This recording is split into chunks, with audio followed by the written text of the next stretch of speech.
আমি মনে করি যে তার লাশটা মনে হয় নড়াইলবাসী কবরও দিবে না। তো তার লাশ যদি নড়াইলে যায়, কবর দিবে না। কি কারণে কবর দিবে না?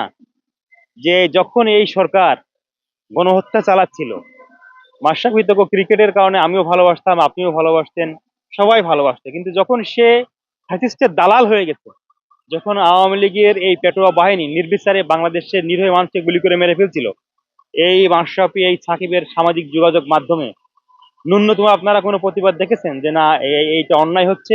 সরকারের প্রতি কি কোনো কোনো আহ্বান জানিয়েছেন যে এই অন্যায় কাজ করা যাবে না, এই অপসংস্কৃতির রাজনীতি, এই হত্যার রাজনীতি, এই খুনের রাজনীতি করা যাবে না?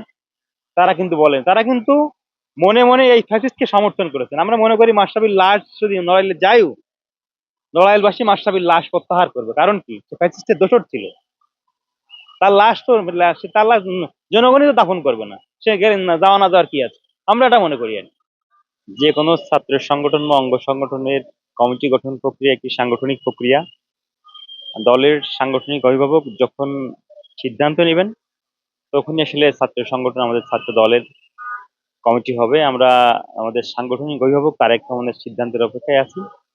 উনি যখন সিদ্ধান্ত নেবেন তখনই আসলে ছাত্র দলের কমিটিটা হবে। আমরা সেজন্য তার সিদ্ধান্তের অপেক্ষায় সারা বাংলাদেশের ছাত্র সমাজ অপেক্ষা করছে।